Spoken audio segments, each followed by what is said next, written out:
almost 12:30, and behind me there's a reservoir pond on the Borden River Trail system that I'm hoping will have 4 trumpeter swans in it. I was here a couple days ago, and I say 12:30 because it was about 12:30 when I saw them come flying overhead into this pond. I'm hoping they're there because it's not rare, but it's not as common to see the native trumpeter swan in this area as it is the more common and invasive mute swan, which was originally introduced to this area and the country as an ornamental for ponds. And of course, as it always goes, the invasives always tend to take over. As opposed to the more common invasive mute swan of the Traverse City area, the trumpeter swan is a bit more shy and reluctant around humans and other waterfowl for that matter. So a careful approach is the best bet for some great photographs today. Okay, so from what I can see so far, a few mallard ducks just flew off of the pond. I think I might have unfortunately spooked them just a bit, but there's still more pond to look at, and I hope those swans are here.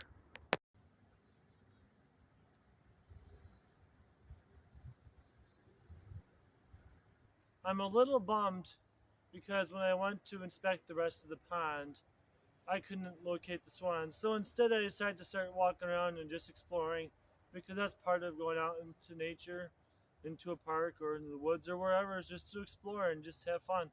And me being bummed kind of turned around because I looked on the ground near a white cedar and I found this turtle shell, and I'm not quite sure if it's a painted turtle shell or if it's a map turtle. I'm not really the best at identifying the difference without seeing more color. The shell kind of hints at being a painted turtle, but some of the color may have faded since the shell had been where it's been located. Pretty cool though. My original plan was to capture some images of birds and waterfowl, but they're not here. So with my Kodak Z-1015, I'm going to take out the lens hood because I'm not going to need it for anything. I wasn't sure if it was going to rain. Sometimes lens hoods can be helpful when it's raining. So when you have your lens extended, even if it's a little bit misty or whatever, your lens doesn't get smeared with raindrops, which becomes a big pain in the butt to clean up later.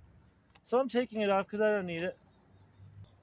No swans, no waterfowl, but what I wasn't expecting was for the landscape photography to be more choice and compelling as it is today. Check out the clouds. There's some gentle fluffing of the gradation of the clouds. And then the water's still good reflections to be had. And overall it's just calm and it's diffused. And I think there's some great landscapes to be had within this little area that I'm occupying right now. So my first one's going to be right over here.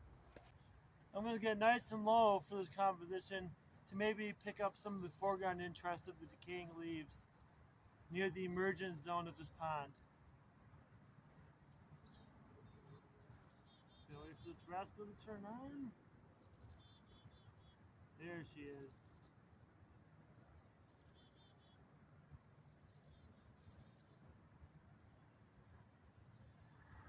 No luck with that. I have to zoom in.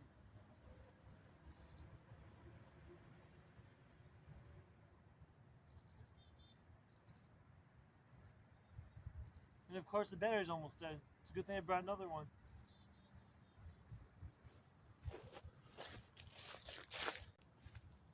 I can't stress this enough. Always bring a backup battery, even if you think the one you have will work. Just because you just never know, and if you want to get some great shots that will never be there again, because each moment on this earth you exist is unique, and the moment will never be the same. I've already missed that moment, but I might get a similar moment now. So I gotta turn the camera back on and reset a couple things, and then I'll take that shot.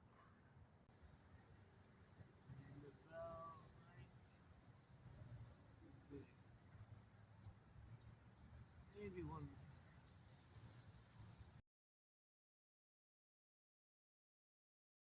And now for my second image, and before I discuss my second image, let me just say, sometimes it's great to just explore one small area and see what different compositions you can find within a few footsteps. with the 360 view. So if you turn around, what kind of images can you make? What compositions can be found within a small area? So for my second composition, it's going to be right over here facing this way. I'm going to be about just like this and shoot about from just right here. And I want to go over my settings for the second shot, which were much like they were for the first shot, the only difference being the shutter speed. I am in aperture priority mode, indicated by the A on the dial. I have the focus set to infinity, which is indicated by the mountain range. My f-stop is 7.0, my ISO is 80, and I have what's called center zone metering on at the moment. And of course you see my flash is off. Who needs a flash for a landscape like this? And other than that, yeah. Looks like, let's see what it's going to read out as. It's going to be about 1/40th of a second at f7.0, and that's about my composition right there.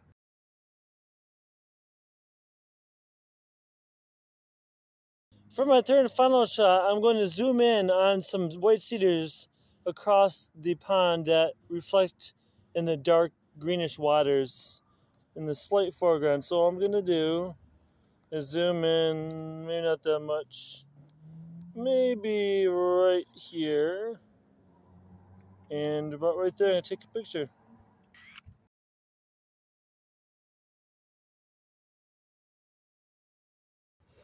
Today didn't go quite as I planned, but that's okay. Instead of swans, I got some, well, I think might be okay landscape images. I'm not quite sure until I put them up on a larger screen and really have a chance to absorb the composition. Anyway, thanks so much for watching, and if you could, please subscribe, comment on this video. Which of the three landscape, which of the three landscape images did you like the most, if any of them? So until next time, get outside, get some fresh air, and as I always say, make the ordinary extraordinary.